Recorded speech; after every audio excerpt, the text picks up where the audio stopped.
I'd like to welcome everybody. The 9 May 2022 Jackson County Commission meeting is called to order. At this time, I would like Ms. Johnson to please call the roll to establish quorum. Commissioner Rich. Present. Commissioner Venable. Present. Commissioner Buckner. Present. Commissioner McBride. Present. We do have a quorum. Thank you very much. At this time, if all would stand, I'd like to ask Chief Deputy Rocky Horner to please offer an invocation and Commissioner McBride to lead us in our Pledge of Allegiance. Let us pray. Father God, we pause to give you thanks, Father. We thank you for the beauty of this county, Father, the beauty of the people that live in it. We just thank you first for the gift of your Son, Jesus Christ, and all that it means in our lives. Father, thank you for all the blessings you give us. And we ask you to be with us during this meeting and give these men that are making decisions for this county the courage and the intelligence to make good decisions that will be best for the citizens of Jackson County. We ask these things in the name of your Son, Jesus Christ. Amen. Amen. Attention, salute, pledge. I pledge allegiance to the flag of the United States of America and to the republic for which it stands, one nation, under God, indivisible, with liberty and justice for all. Thank you. In your packet is the agenda for today's meeting. And so if you have had a chance to look over it, if I can get a motion to approve the agenda. I'll make that motion. We have a motion. Do we have a second? I'll second. We have a second. Any discussion? No discussion. All in favor say aye. Aye. Motion carries. Do we have any awards or presentations tonight? Okay, no awards or presentation. I think we do have a guest speaker tonight. Sir, if you would, the microphone is there for you. I'm going to ask you a couple of questions just to make sure we have it for the record. Your name, sir? Leighton Olson. Okay, sir. And are you representing yourself or an organization? The Internet Public Trust and related broadband extension organizations, yes. Okay. In DeKalb and Jackson counties. Okay, thank you, sir. You have 5 minutes, sir. I won't need 5 minutes. Okay. I've been here before, and I want to call your attention to the excellent article this last week in the Times Journal on broadband in DeKalb County and how it brings remote businesses to come in and things like that, but it can easily be for Jackson County too. So this is this, and I would like to call two thoughts for the future. You may have done some of them. Thank you. I'll give you a copy for the time. Two thoughts is relationships with Senator Schofield. For many years has led this for the whole darn state, and he and his staff now are have put together all the material that's got $30 million on the line for grants, that will be awarded, I think, in about June. The notice of application had to go in at the end of April, and I think FTC put in something about that. I don't know if any other providers in this area did, but I would suggest maybe having a presentation from Senator Schofield's office or the whole, this is now staffed up by ADECA and things like that. So being next door, he might be able to, if he's up here either at a commission meeting or something around Jackson County, I think it'd be excellent to learn what he's been able to do over the last number of years, particularly in terms of, I know down in Coleman and other places, putting together electric and communication cooperatives with the potential down the line to work with local water districts, in this kind of ways for cooperation in this. And then second, perhaps a presentation by FTC as to what they're planning to do. Okay, sir. Any questions or comments? No, thank you for sharing your passion on this. Appreciate it. Okay, sir. And I think if you look at this big dark spot, dark is good. Dark means good coverage. And part of this means that you could also help Congressman Adelbold, who's a great advocate, but he needs more of this dang stuff in Northwest. So you could be a model for the Northwest and for all of rural Alabama to say, here's the model. And FTC started a lot of this back in 2007 by borrowing money, to get this fiber in place. They didn't wait for the federal money to roll out. So they're a couple of steps ahead of the next character. And so they always have to stay a couple of steps in that direction. Thank you. Okay. Appreciate it. Thank you, sir. Thank you. Okay, at this time, we will move into the new business portion of our meeting. First item on the new business agenda in the packet is the minutes from our April the 26th meeting. Do I have a motion to adopt the minutes as provided from the April 26, 2022 meeting? I make the motion we adopt the minutes as provided. We have a motion, we have a second. Any discussion? No discussion, all in favor say aye. Aye. Motion carries. Thank you very much. In our last meeting, we discussed and provided a revised job description for our sanitation director position. We also had provided the job description that had been in effect for a number of years. And so do I have a motion to approve the revised sanitation director job description? I'll make that motion, and I assume that we're posting this job immediately since we're approving. We will post this job description tomorrow. I'll Do I have a second? I'll second. We have a second. Any discussion? If no discussion, all in favor say aye. Aye. Motion carries. Thank you. Also, at our last meeting, we discussed and have been discussing for a while putting together a set of criteria for our Jackson County Commission's investment in the Jackson County Economic Development Fund. This set of criteria is based upon the local law that applies to us in regards to this fund. Some discussion in the last meeting.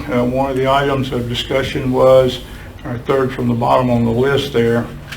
Second from the bottom is the years for which we would seek applications for the award. The discussion was every 2 years, not in an election year. We have adjusted the language to say funds will be awarded every 2 years beginning 2023. That is a non-election year. With an asterisk that says, and it recognized the discussion we had last time, that there may be exceptional cases where the commission may want to consider a project. And so we've added the asterisk that exception can be made at the discretion of the full commission. Any questions? I just have two semantic things. On the line that you mentioned, funds will be awarded every 2 years. If we don't see a worthy project, are we going to be bound to distribute that money? Could that say may be awarded, or? I am certainly willing to change the wording to may. Yeah. Good catch. If that so Okay. is in agreement with everyone.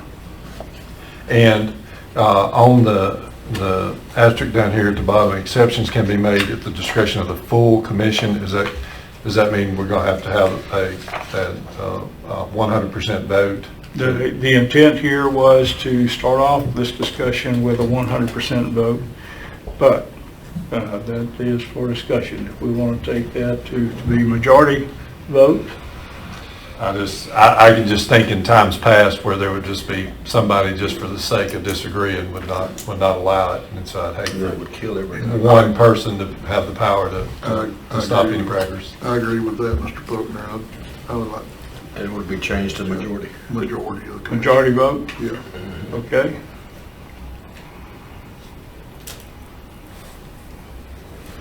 So we'll change that to exception can be made at the discretion of majority vote of the commission.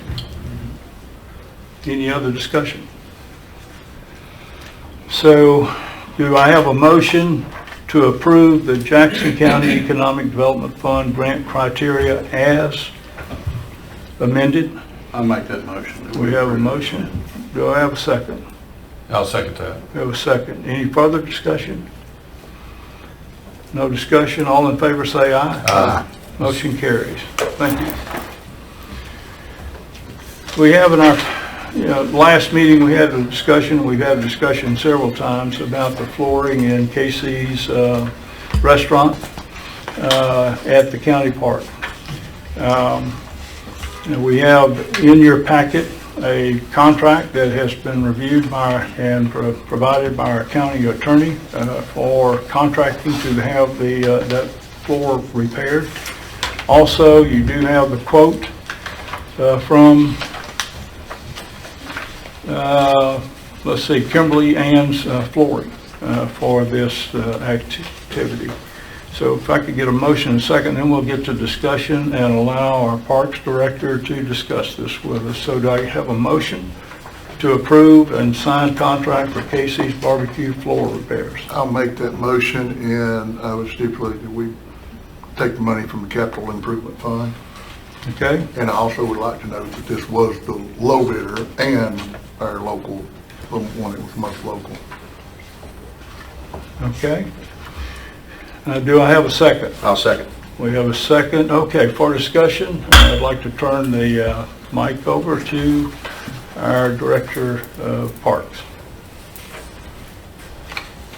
All right, I think we covered most of this last time, but the quoted price, I believe, was $52.13, something like that, $52.12 and some change or whatever.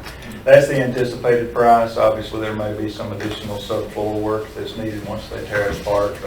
That's why the not to exceed amount is listed as $6,000 in case they get under there and see some foundation issues they need to fix in there. But that should not exceed $6,000 total if they have to do any additional work. And we would coordinate between the flooring company and with the restaurant to make sure it's a time that they can close. Probably anticipate 2 days to be closed for this for that dining room area to be done. Okay. Any questions? Also note in the contract that all work has to be completed within 60 days of award. Well, within 60 days of us giving them the notice to proceed, which I'll be... Will be as soon as we award it. Well, most likely, yeah, depending when they can order the product and get the product in. And they've anticipated no issues as far as, not it being on a boat on the way from China or anything. So it should be in-stock product from their supplier. So the order process shouldn't be an issue. Knock on wood. Okay. All right. And the contractor agrees to indemnify and hold the county harmless as a part of this contract. Okay, with that, do we have any further discussion? No further discussion. All in favor say aye as noted. Motion carries. Thank you. In your packet also is a request from Sheriff Chuck Phillips. That request is in form of a memo to us. It is a request, a classification change to courthouse security to establish a sergeant position at a grade 9. And the request is changing a current position, job title to reflect lead responsibilities and change the title to sergeant. Do I have a motion to approve classification change to courthouse security to establish a sergeant position at grade 9? Yeah, I'll make that motion. We have a motion. Do we have a second? I'll second. We have a second. Any discussion? No discussion. All in favor say aye. Aye. Motion carries. Thank you very much.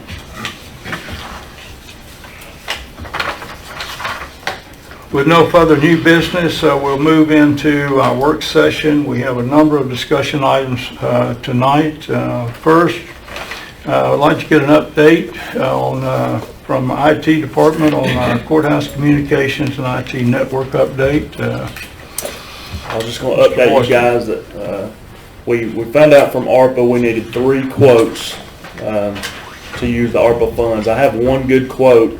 It come in at $210,000. I think we estimated $250,000, so a little under that. Waiting on 2 more quotes for some different companies that had to be on the state bid list, which there were only 5 companies on that for the product that I'm recommending that we go toward. As you guys know, we've had some phone issues in the past. The phone system was put in 2014, so it's 8 years old in here, but it was actually a phone system built in 2008. So it's an old system. It got to the point to where there's some editing and things that normally needs to be done in a business setting that I can't even do anymore because technology and computers has far past what our phone and network system can do. So I appreciate you guys for allowing it to possibly be something that the ARPA funds can go toward. But that's where we're at, waiting on 2 more quotes from bid list partners in the state of Alabama. Now, Ross, with this IT upgrade, is this something that will better protect our email and information internal? Well, at this point, our internet service provider hosts our email, so it's actually sitting at the Scottsboro Power Board. So it won't be tied to our email in any way, but it will allow a lot better security for the network here in the courthouse and at our other 6 locations, internet-wise on computers. Any other questions or comments? Let me say thanks because we have been having some serious communication problems for quite a while, and Ross did a lot of work to track down what the issue was. Testing everything we had in the courthouse and then tracking it too, and we found the problem, and the Power Board has helped us correct that problem, and so I believe that communications is much better this time. But agree, we need to get to the latest technology that's available for. I expect that it would be like at Public Works and everything will be. It will, and it'll be a lot better system than even what we have. We don't have controlled Wi-Fi at all those locations to better assist. People are going to laptops now since COVID. Instead of having your desktop computer plugged in, everybody now gets a laptop that allows them to, if we have to go home for whatever reason, they can still carry their laptop home and do work. And so Wi-Fi is becoming essential everywhere, and we don't have it great right now. What about if we add another building later on? Will that be a problem? It will not be. Okay. So it would be a problem if we stayed where we are. Right. So that was another push that when you guys started contemplating Liberty Lane, that we needed to have something prepared for an upgraded building. Okay. All right. Okay. Thank you, Rob. Thank you very much. Next on the agenda, discussion items is an update on the Liberty Lane building roofing status.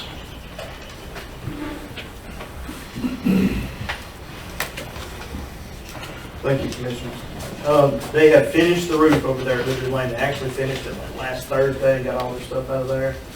If you haven't went by there and looked at it, go check it out. It looks really good. Those guys did a really good job and worked very fast. They had good weather, worked very fast. They should be getting us an invoice this week as I talked to Crimson Contractors. That's what they've let me know. So they'll let us know what the damage was. They ended up having to replace about 30 more sheets of decking than what we thought we were going to have to. It's pretty bad underneath that stuff. So I have to see what it ends up being too. I suspect it'll be a little bit higher than what we originally intended it to. I think we kind of understood that going in, that we didn't know what the decking would look like. But it's finished. Okay. One of the questions brought up in the last meeting was whether or not the process around the courthouse of our drainage, and you had some, we took down some of the, Guttering. The guttering. We were going to do that, but we're going to look at potentially replacing the guttering. What we actually did is we, instead of just completely taking them down, I repaired the ones that were up there so we would have some water drainage in there, especially in between the way the building is. It's got the inner area of it to keep the water moving outside of that as much as possible. I have been getting some quotes. I've got 2 quotes so far. I'm supposed to get a couple more this week. So guys are supposed to come up there and look for us. Of course, local contractors, and we'll see what it ends up being.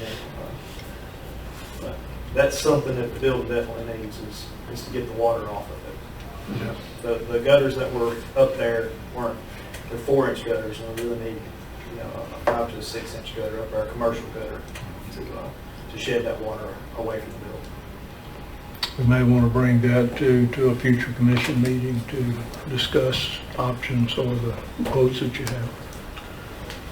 So the gutters that exist, are they seamless gutters or are they? Yes. They are. Okay, any other questions? Okay, thanks for the work. Next on our work session and discussion item agenda is from Emergency Management, Mr. Smith, to discuss Skyline School storm shelter. Afternoon, gentlemen. Mr. Paul. I know it's probably not going to come as a surprise to you, but we've got a little hiccup with this proposed Skyline shelter. As you know, Skyline School, half the building out there was part of the Skyline Farms project back in the day. Now, all of that is now on the National Register. And not just the school, but the rock store, there was a warehouse there, and so the State Historic Office drew out a map of what they considered the Skyline Farms project. It should be included in the paperwork there. It's kind of a crude map.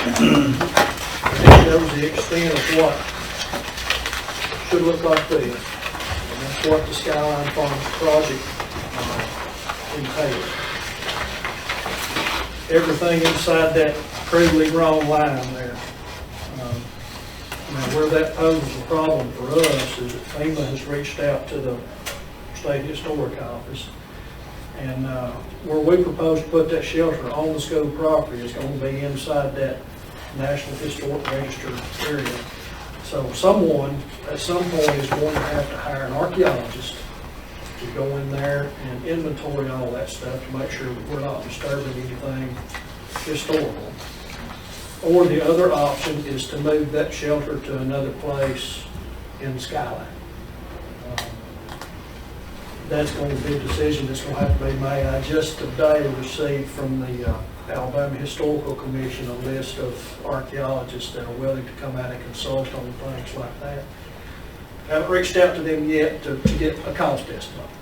But if we continue with the original plan, and I'm all for putting it there at the school, there's going to have to be an archaeologist hired in just for future thought. Anything that goes inside that mapped area, if it involves federal dollars or state dollars, it's going to have to be done again.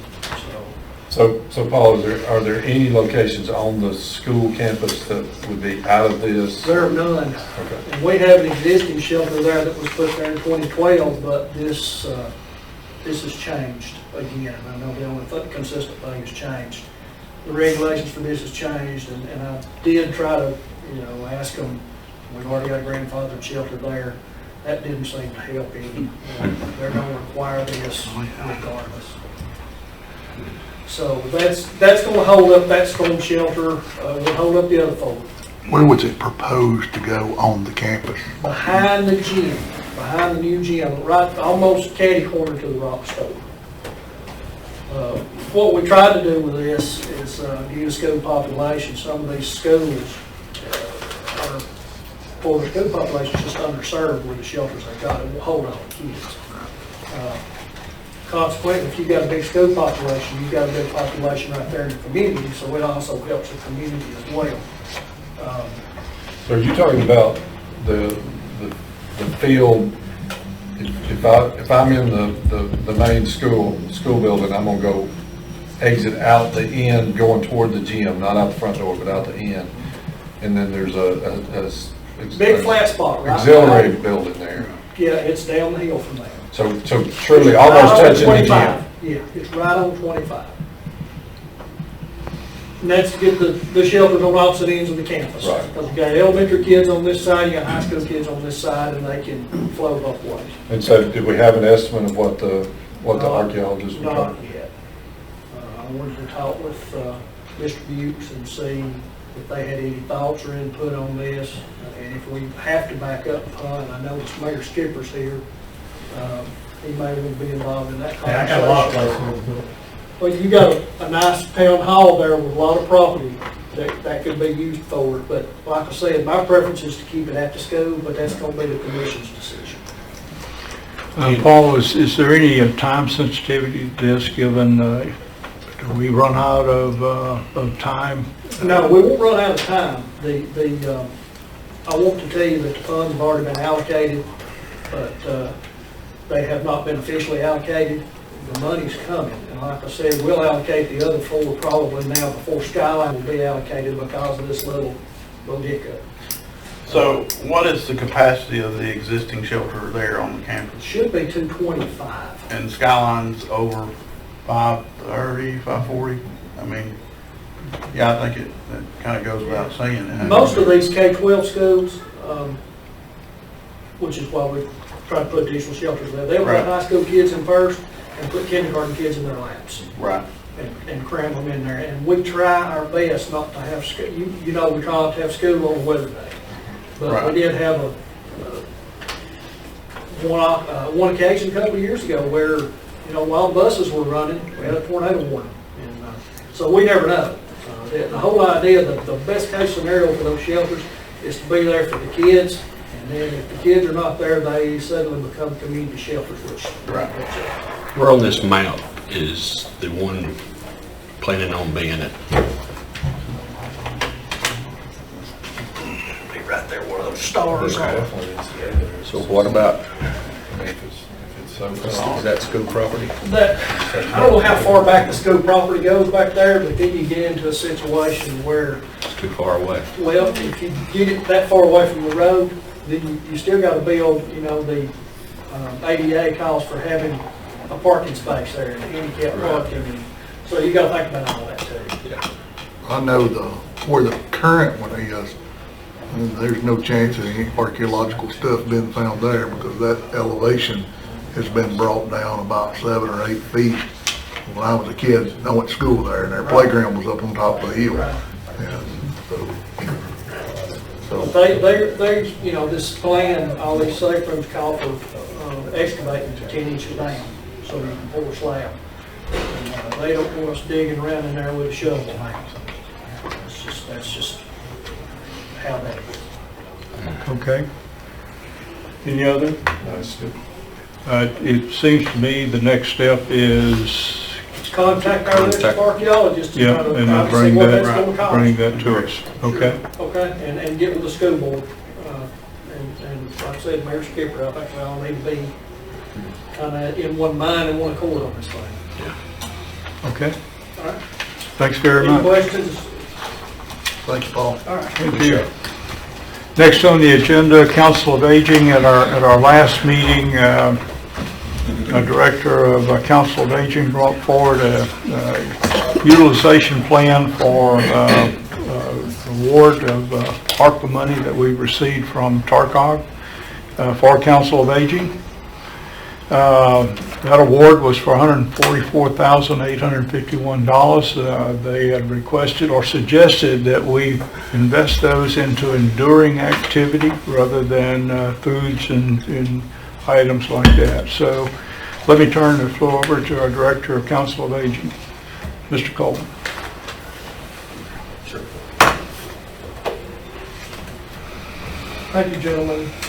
Does everybody have this in their packet? Yes.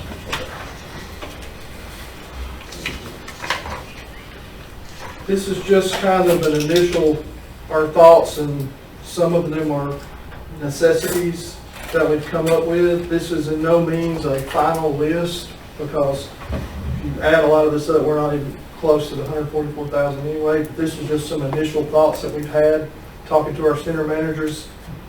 So I just wanted to bring it in front of you guys and see if you had anything to add or anything that you guys see that we may need to add to this list at this time.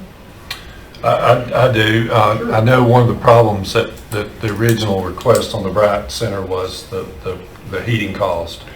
And so are there any things that we could do to the building to help with insulation or maybe sealing windows and that. I noticed you had some paint and trims, Right. but things that would tighten that building up to As make it long more as we efficient. don't get to a certain threshold where it's considered capital improvement. So kind of what we've done here is if we do a lot of little things, that'll add up to a big thing. Right. So yes, we talked about some windows and trim and some stuff to insulate the windows. Okay. Plus, we're kicking around the idea of paying the utilities at that center to help them out too. So I have not had that approved by Tarcog yet. I should have a meeting with them in the next 2 weeks so we can bring that up, get that verified. One other thing that Chairman Nance and I have talked about, the window air conditioning unit at Paint Rock Center, Colby's actually been helping, we've been trying to work on it, so we may put that on the list to replace it, like $1,500 is what that would be. And we also, I was just driving over here, I thought we have a unit or two at our building down at the park, that those units need to be replaced. So if we can keep that cost under, what is it, 15,000? That wouldn't be considered a capital improvement, so we may can use these funds to replace those as well. The Paint Rock Center, they put up there. It's a split unit. Yeah, I was supposed to say it's like a mini split Yeah, it's a mini cassette deal. But And that air handler, that outdoor part, you can put an additional cassette on that, or, I'd have to look, I don't know. yeah, the location of it may Yeah, I don't know not about the allow size for of it. it, to see, I don't think it has a Those- splitter on it. Those Some things of them are made like Yeah, that. they can accept up to 5, Yeah, some of them. yeah. I just wondered if you might could buy that cassette and put it on with that current unit. And those things are a lot more energy efficient than a window unit. Yeah, that's what we were talking about replacing, was the split unit that's in there. The drip pan is falling all to pieces, so trying to get a way to get the water outside the building. while it's running. Instead of inside. Yeah. At the Bryant Center, has anyone got up in the attic to look at the insulation, or their way to get up, check Not that? yet, but we can, 'cause that was kind of my thinking, was getting with those guys and let's just get an estimate of what needs to be looked at here. One of the items at Bryant that was brought to our attention was plumbing issues. And if we could consider putting that on the list, I don't know what the estimated cost of that would be, but also as a minor project over time. We have a year and a half to execute these funds or to spend them. And so if we sort of do these project at a time, we may be able to get that center most of those issues that we were really concerned about taken care of with this. But if we could make that part of the discussion when you meet with Tarkov. I've got on number 7, repair, replace leaking toilet. I believe that's kind of where we Yeah, pinpointed it's not really the But toilet, it's it's the the piping that runs piping under the floor. underneath, so it may be a Okay. little more extensive than. Okay, so we could consider that as a part of this? Okay. I'm assuming that it's on septic tank. Is that system, does it have any problem with it? Not that I'm aware of.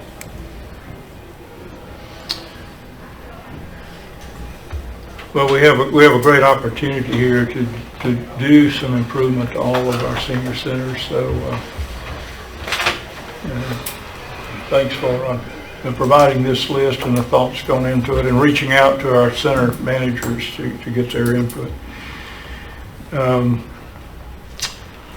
With this, I would propose that we have the discussion with our Tarcog folks, I think at Renee, and look at this and bring that back to the council, the commission meeting, and give us a rundown on that, if that's agreeable to the commissioners, and see what they consider, or they may have some other ideas as well. Okay.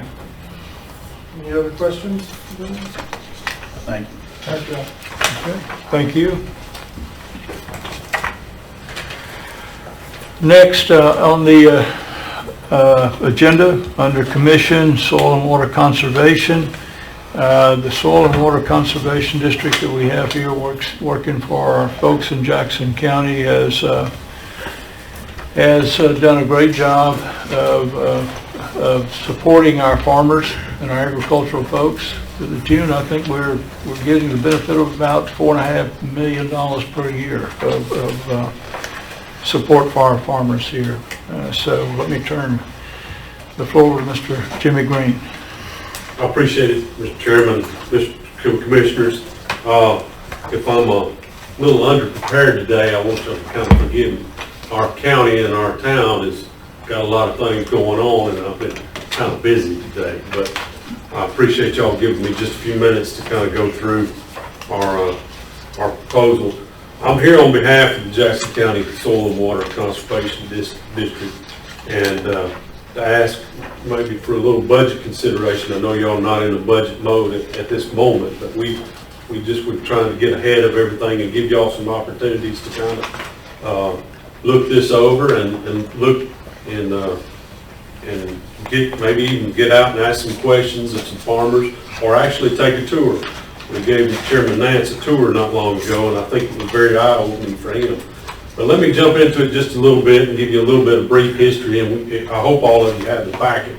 I'm not going to read it verbatim, but this was kind of started, the district was kind of started back in FDR's time when the Dust Bowl and all that was kind of a big deal. And so they established a fund federally that was to be managed by local people, by local members of the community. And so the Jackson County one was started in '58. And it averages on the partnership part of it about $4.4 million annually to Jackson County farmers in funding programs and in NRCS programs. These farms produce about 153 million of annual commodities that go into sale in the state of Alabama. And as I don't have to tell y'all, we're in one of the third largest landmass counties in the state of Alabama. If you look on the second page, you'll look and see how we rank number 2 in the number of farms that we have in the state. Number 9 in total ag production. 9th overall, 153 million in the overall production. Cattle inventory, we're 38, we're 6. Forage acres, we're 2nd. Agriculture is a big industry for Jackson County. It does a lot for our citizens and our community. Jackson County's the third 3% overall not agricultural for the state. I'll give you a little bit of structure. I'm on the board. Mr. Larry Dean, who is with us here, is the chairman. Miss Patty Olinger is the vice chairman. Mr. Eddie T is the treasurer, and Tim Byron, he's a member just like me. And our DAC, who is the director, is our new employee. He's been with us about 5 months, 6 months. Has done a fantastic job, and she actually has put this packet together. And she's an employee that we would really, really like to keep. So we'll dive into a little bit of the details. Where we get some of our money is through the state of Alabama and the SWCC Educational Trust Fund. And we get a little bit of money through them. We get money through the NRCS, which is Natural Resource Conservation Services, which they do programs all over the county. And that's, again, I would love to see y'all get some tours of how this is working in our county, because it's a big deal for our county. We also we get some money through ADEM, through some poultry funding that they give us.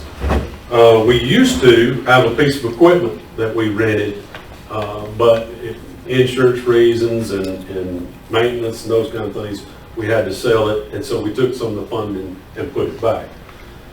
But several years ago, the county stopped funding us. Our annual, let me jump back around here for a minute. Our annual budget is about $66,000. and estimated funding that we have is about $58,000. So that funding is all come, the $58,000 has come from state or federal monies. So we have operated in an $18,000 deficit for a number of years now. I've been on the board 3 years, and when I got on the board, I realized that we were running in a deficit and said, oh, we got to do something. So I've been to the state Soil and Water Conservation District 3 different times, asking a lot of questions. How do we get more funding? How do we do this? How do we do that? To try to help keep this going in Jackson County. We have done pretty much everything they have given us to do, with the exception of one item, and that's grants. But that only comes around every once in a while. You can't depend on that as an annual. We are going to try to reach out and do some grant funding.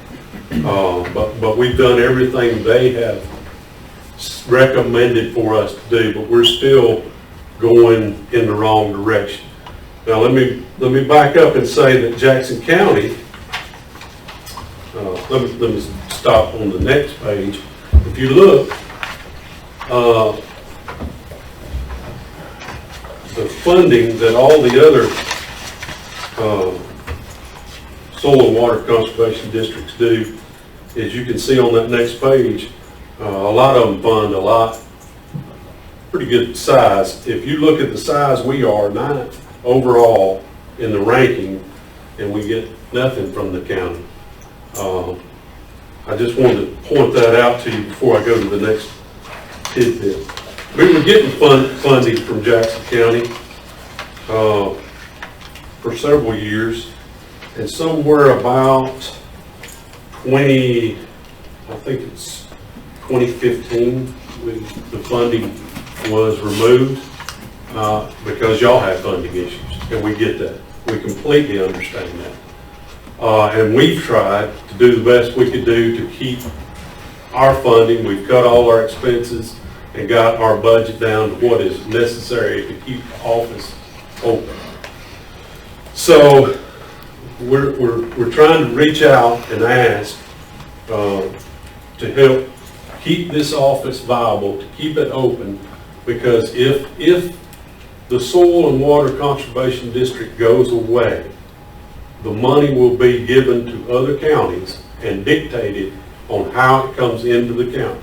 Not by your own people, not by us, leadership of Jackson County. The other counties, if we get funding, it will come from other counties. So we will no longer have it being directed by citizens of Jackson County.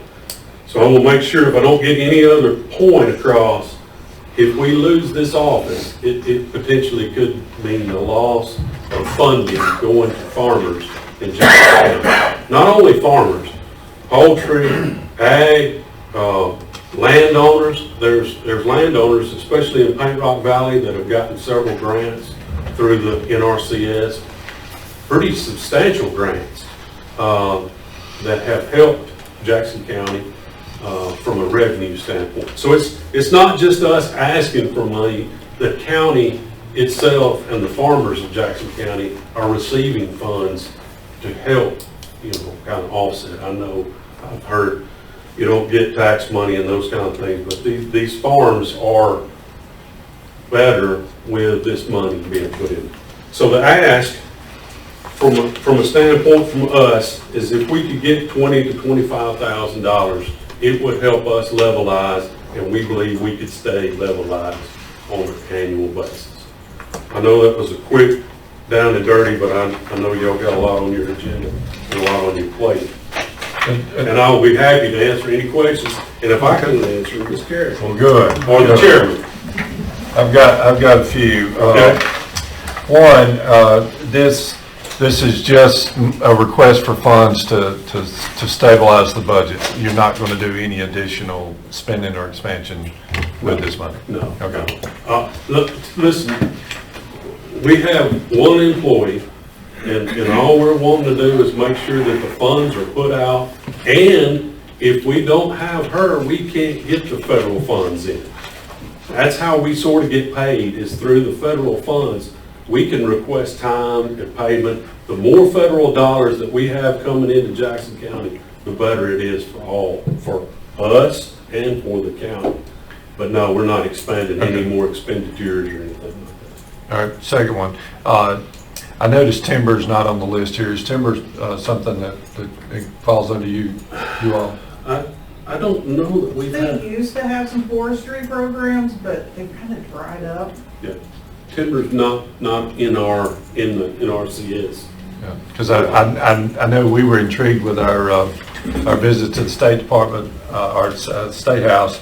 There was a look at doing carbon credits with timberland as kind of an in lieu of tax come back, and so I didn't know if y'all were. Well, one of the things that I know you're involved in, Mr. Commissioner, is this water trail. Mm-hmm. One of the things that they can do is you can get grants, partial grants, to help keep the water clean, keep the erosion control on the river.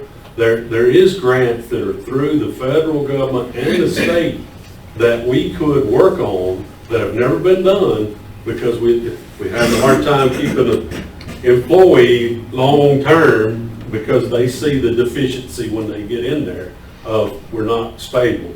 And we're trying to stabilize so that we're able to do these grants and do these other opportunities and keep these monies coming into the county.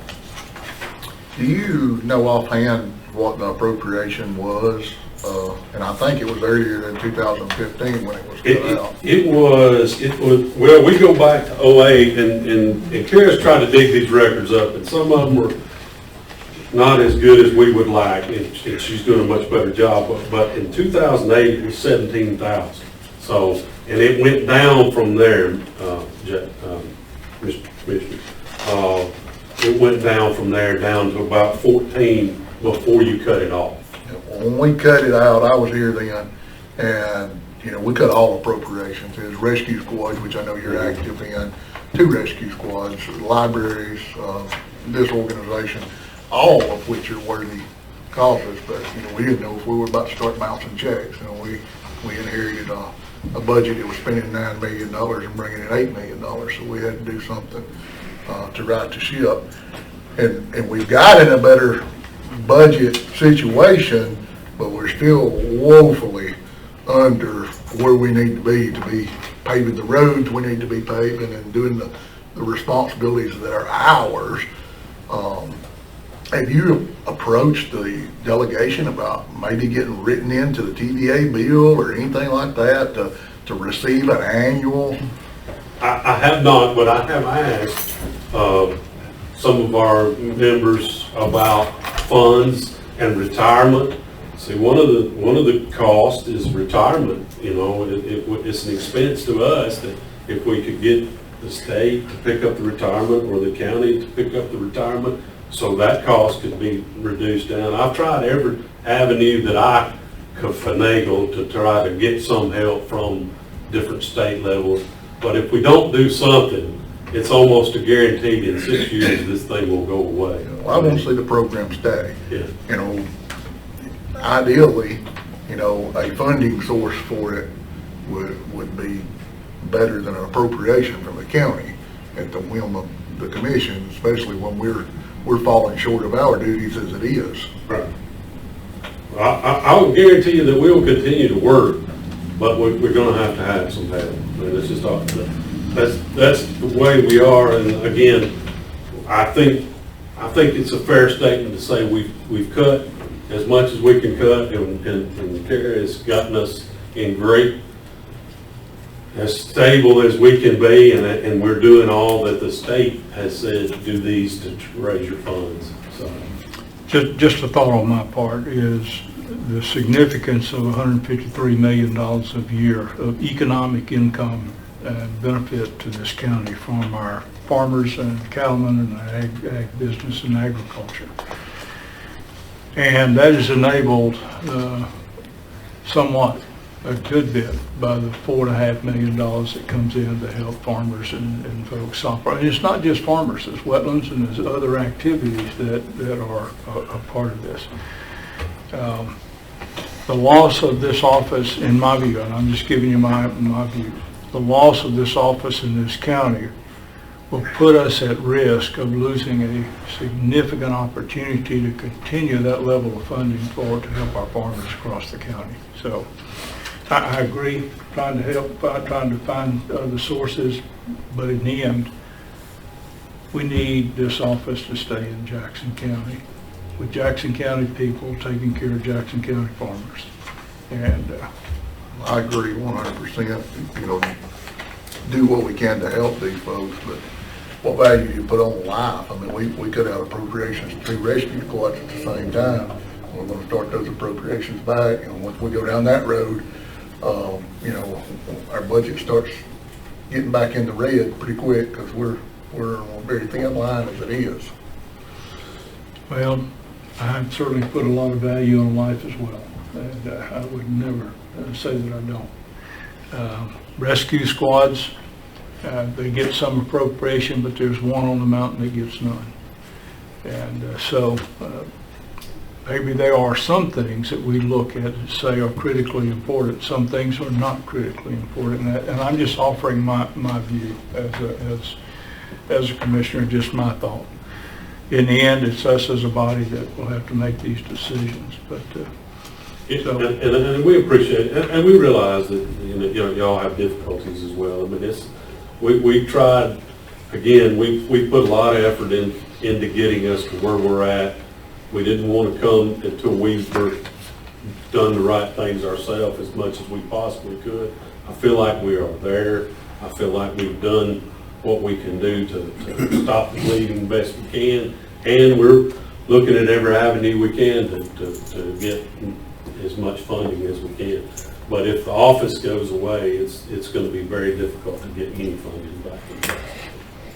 well, I just want to say thanks for, first of all, any other questions? Yeah, just an observation, just comparing, we're slightly larger as far as our product base from Limestone and Franklin County, but they're much better funded by their commissions. And I was just curious what they're doing with that money, because they should receive about the same allocation that you do.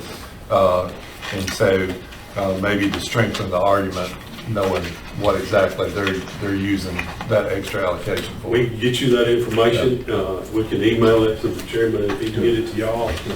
We can get you any information. And I really encourage you. I mean, I really do. I know y'all been in this county for a long time, each one of you, but I really would encourage you to come, let us give you a tour.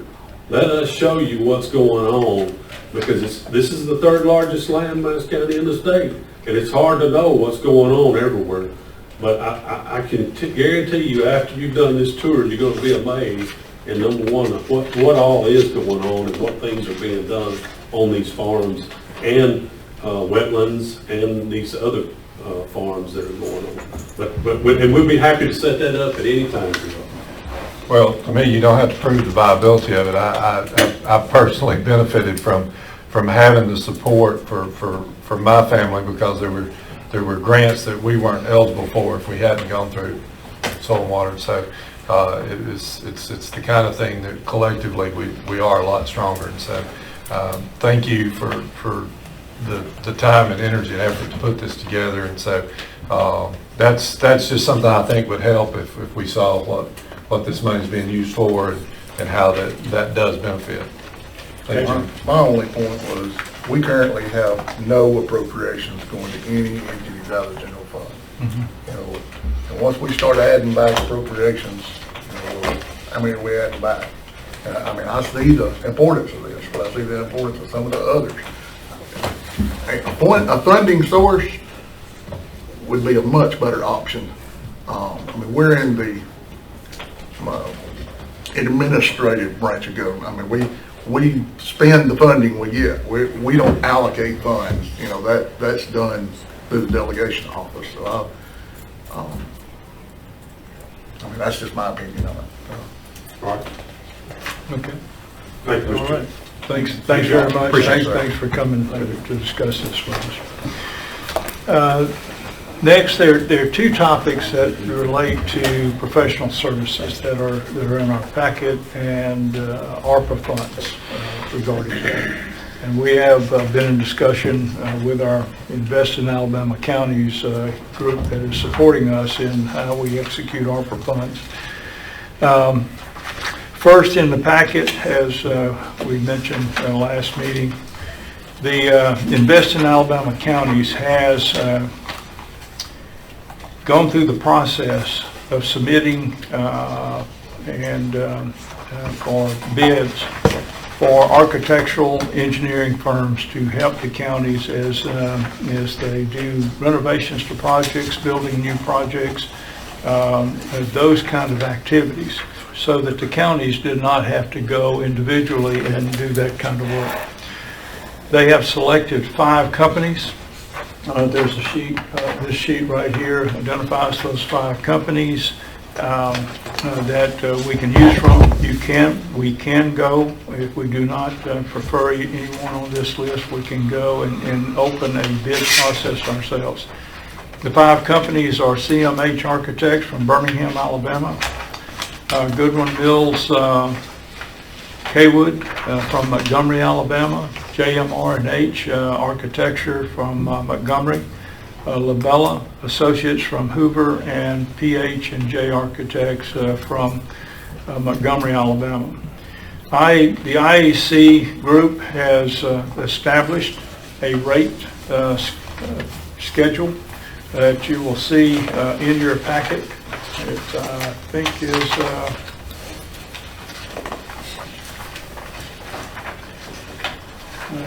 you see it, and it's attached to each of the 5 or most of the 5 proposed companies. This rate schedule is the rate schedule that IEC recommends that we use in negotiating if we negotiate with companies. These companies, if you go through the list, GMC, their proposal is to abide by the rate schedule negotiated by IEC. Jmrnh has agreed to the rate schedule negotiated by the IEC. PH&C, and they have a statement here. Though they have the rate schedule in, it says PH&J will utilize the schedule and basic fee rates as a starting point to negotiate a fee for each individual project once the full scope of the work is established.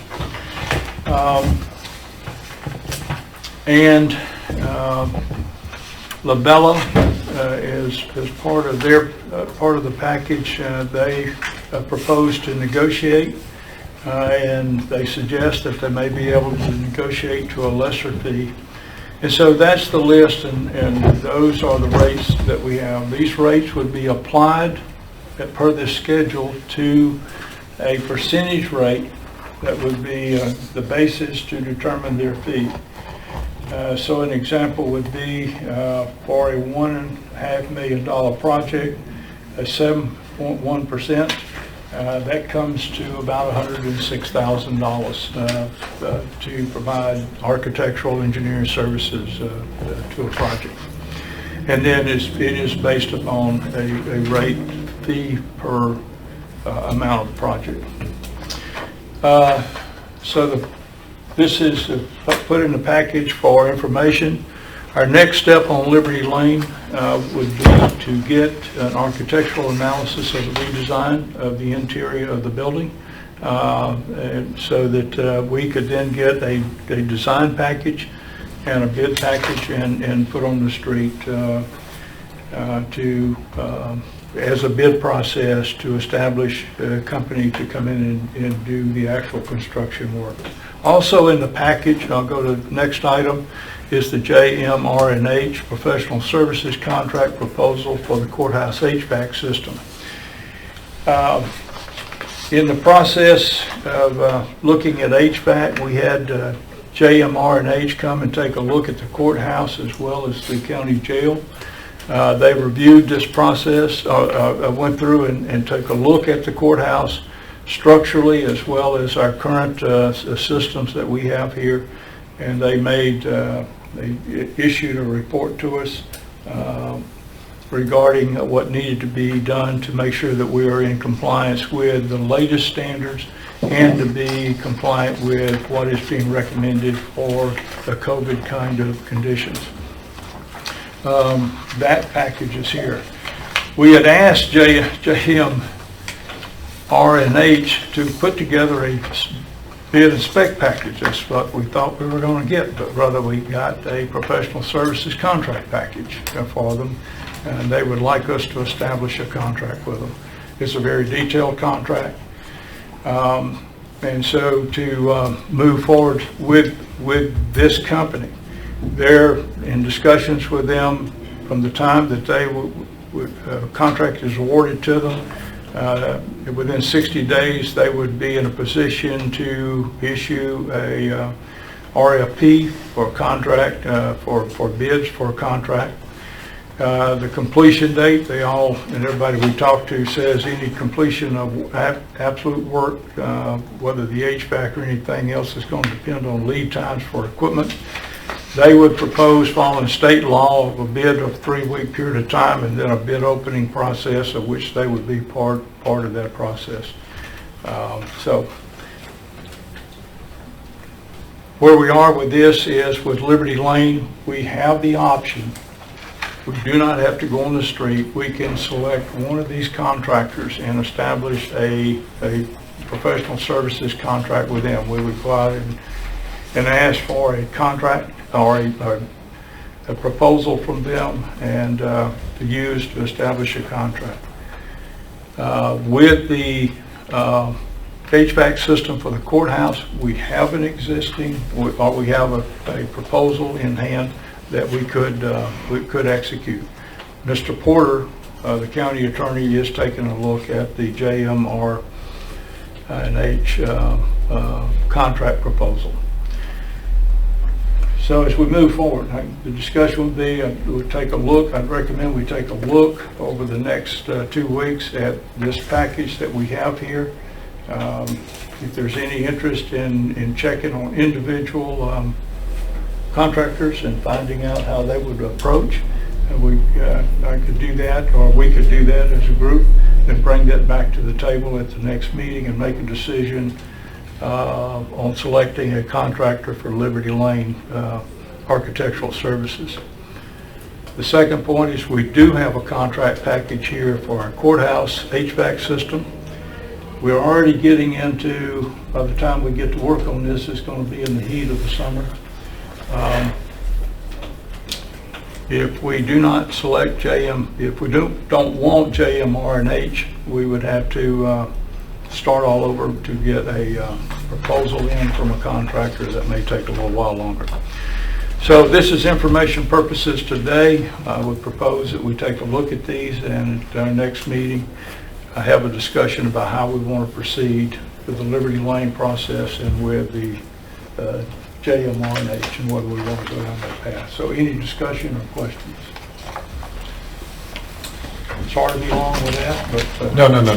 My question would be is if we do have someone not on the list, what will we need to get from them to not completely bog this process down?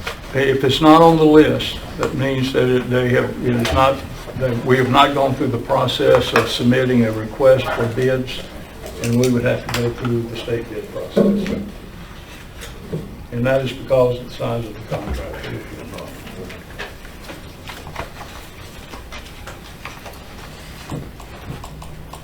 Any other questions?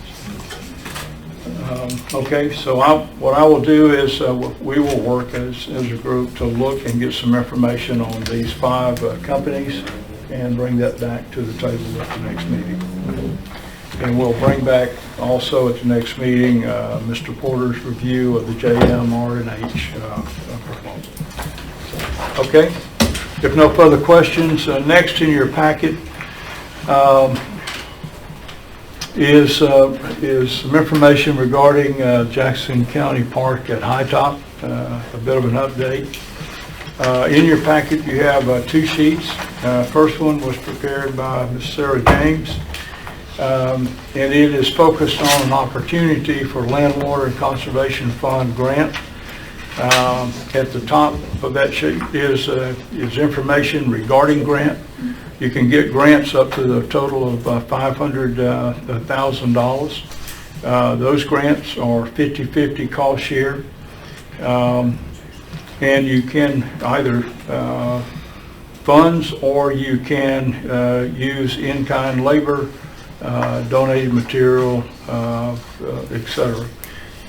To matching either funds or opportunity.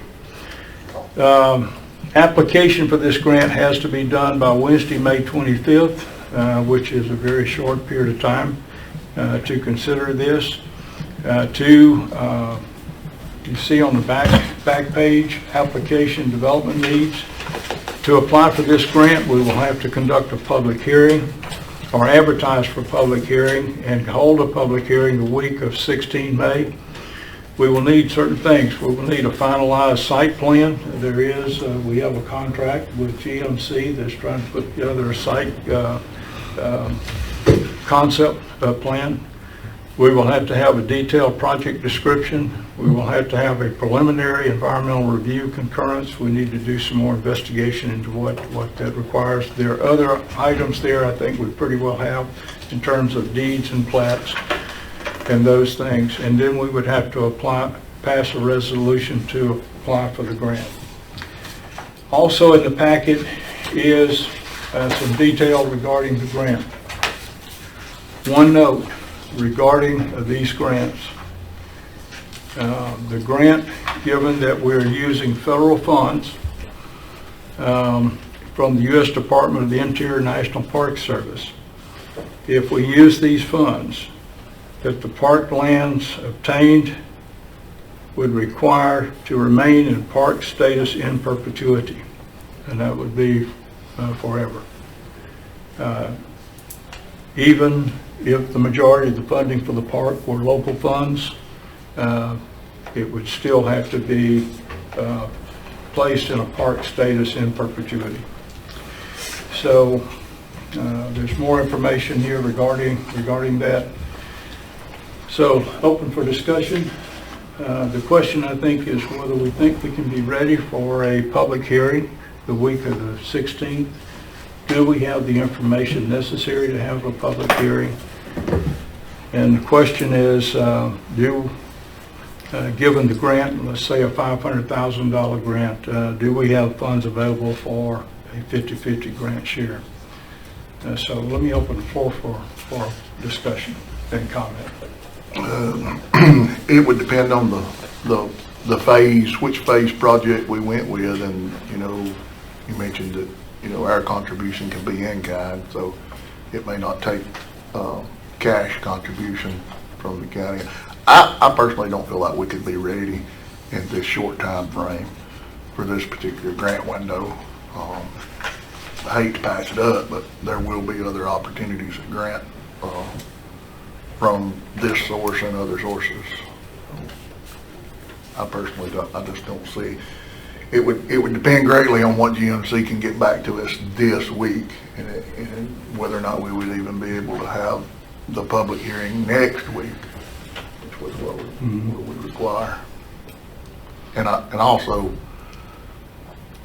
there's been a lot of work done at our Jackson County Park to kind of straighten that place up. It was a hodgepodge of things, because it just kind of been done as time went along, and I don't want this piece of property to turn into that. We want an overall plan and study that full plan and decide which phase of that overall plan was what we want to pursue first. And I'm just afraid this would rush us too much to. Yeah, I'm in absolute agreement with that. I think taking it logically as we go and get a very good plan of what we want. And I think the committee has started with the idea of having discussions about where we want to go and be a part of that consideration. I think there's great value in that. So I would agree with Commissioner Venable on that.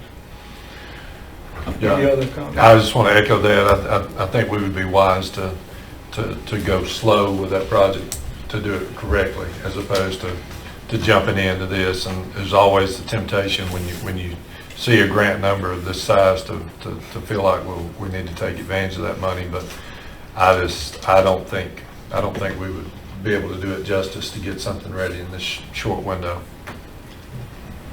Okay. So where we're going is we proceed with our committee process and take full advantage of that.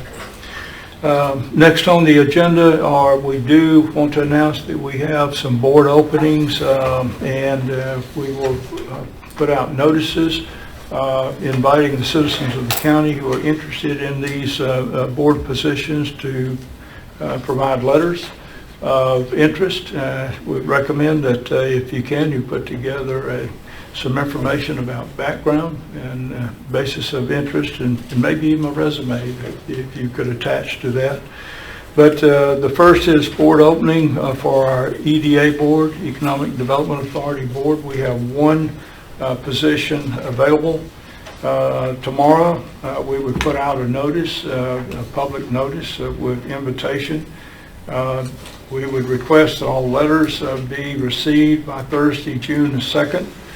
At the end of the day, that would give us time to distribute those letters to the commissioners, let the commissioners review those, and then take that up for appointment, our first meeting in June.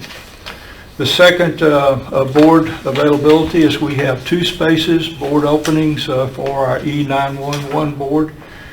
We will operate the same schedule. We will put out a notice tomorrow requesting or inviting our citizens of the county that are interested to apply with letters to be received by Thursday, June the 2nd, and we will take this position up as well with our meeting, our first meeting in June. Any questions or comment regarding that? This is the same question every time with these boards. Are there any areas that a person needs to live in to represent those boards? Are these open countywide?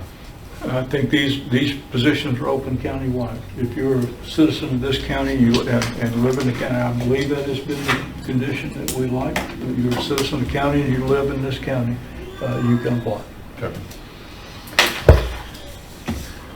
Okay, with that, we will get these notices out tomorrow, along with the notice about our Director of Sanitation.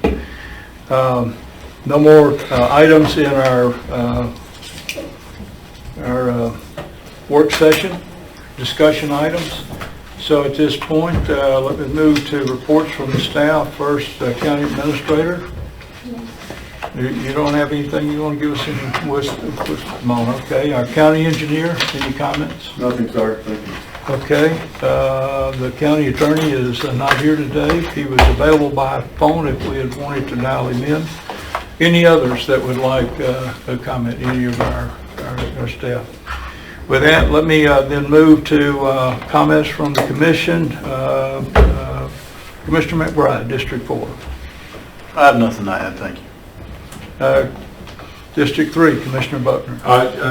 2 things. One, Jonathan, can you give me just a brief update on County Road 38, the geo study going on there? Is that still in process? 38 is further along than 93, so there hasn't been any more updates that I've received since the last reporting. However, 38 is complete as far as the geophysics and the surveying part. So the next will be the borings that take place, along with the borings for 93 once that survey is complete. Okay. It'll take those components to get to their proposal as far as mitigation recommendations, lab analysis, and the actual report that we'll have in hand. Okay, all right, thank you. Second thing, the Tennessee River Line, we did a service project on Saturday, an absolutely wonderful event. We had a large group from Stevenson come and join. This was at Sportsman's Landing. The Jackson County Civitan group was well represented. There was Boy Scouts there. Their sponsors were there, and just lots of college kids and just concerned citizens, and fortunately, a lot of the community showed up. Misty estimated that there was well over 50 folks there, but a big shout out to Lydia, Jim Jordan, Misty, the Chamber of Commerce. It was a really good day. We alleviated a lot of trash and did some work on the Riverside Trail there. So a good day, and thank you for all those that were involved. Okay, next, District 2, Commissioner Venable. I don't have anything to add this evening. Okay, and District 1, Commissioner Rich. Don't have anything. Thank you. Okay, I just want to thank everybody for being here and participating in today's session. With that, our next meeting date is May the 23rd, 2022. At this time, do I have a motion to adjourn the meeting? I make the motion. We have a motion to adjourn. We have a second. I'll second. We have a second. All in favor say aye. Aye. Motion